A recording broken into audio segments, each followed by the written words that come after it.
নমস্কাৰ আৰণ্যক ক্ৰিয়েশ্যনৰ প্ৰস্তুতি ভাৰত কি খোজলৈ মই সংগীতাই আপোনাক স্বাগতম জনাইছোঁ। আজি ভাদ মাহৰ কৃষ্ণপক্ষৰ অষ্টমী তিথি অৰ্থাৎ বিষ্ণুৰ পূৰ্ণ অৱতাৰ শ্ৰীকৃষ্ণৰ জন্মদিন আৰু মাথো কিছু সময়ৰ পাছতেই ৰোহিণী নক্ষত্ৰ আৰু অষ্টমী তিথি মিলিলে নিশা 9:45 জন্মাষ্টমীৰ শুভ মুহূৰ্ত আৰম্ভ হ'ব। এই পবিত্ৰ দিনটোত ক'বলৈ ওলাইছোঁ শ্ৰীকৃষ্ণৰ জীৱনৰ বিষয়ে কেইটামান বিশেষ তথ্য। আহকচোন ভিডিঅ'টো আৰম্ভ কৰোঁ। শ্ৰীকৃষ্ণৰ 108টা নাম গোবিন্দ, গোপাল, ঘনশ্যাম, মোহন, মুৰলীধৰ, শ্যাম, কানাই, জগন্নাথ আদি। শ্ৰীকৃষ্ণৰ 16,108গৰাকী পত্নী আছিল, যাৰ ভিতৰত ৰুক্মিণী, সত্যভামা, জাম্বৱতী, নগ্নজ্যোতি বা সত্যা, কালিন্দী, মিত্ৰবৃন্দা, ভদ্ৰা আৰু লক্ষণা এই 8গৰাকীয়ে অষ্টমহিষীৰ মৰ্যাদা লাভ কৰিছিল। এই 8গৰাকী পত্নীয়ে 10টাকৈ পুত্ৰ সন্তান জন্ম দিছিল।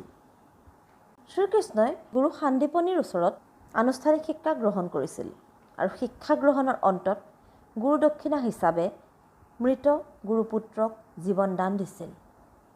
অবিশ্বাস্য হ'লেও সত্য যে শ্ৰীকৃষ্ণই নিজৰে পুত্ৰ শাম্বক কুষ্ঠৰোগত আক্ৰান্ত হোৱাৰ অভিশাপ দিছিল। অৱশ্যে পাছত তেওঁ কৈছিল সেয়া আছিল পূৰ্ব নিৰ্দিষ্ট। এবাৰ ঋষি দুৰ্বাসা দ্বাৰকাত শ্ৰীকৃষ্ণৰ অতিথি হৈছিল। সকলো ধৰণে সেৱা শুশ্ৰূষা কৰি শ্ৰীকৃষ্ণই যেতিয়া তেওঁক পায়স যাচিলে, আচৰিত ধৰণে দুৰ্বাসাই সেই পায়সখিনি কৃষ্ণক তেওঁ নিজৰেই শৰীৰত সানি ল'বলৈ ক'লে। কোনো প্ৰশ্ন নকৰাকৈ কৃষ্ণই পায়সখিনি গোটেই দেহত সানি ল'লে, বাকী ৰ'ল মাথো ভৰিৰ 2 পতা।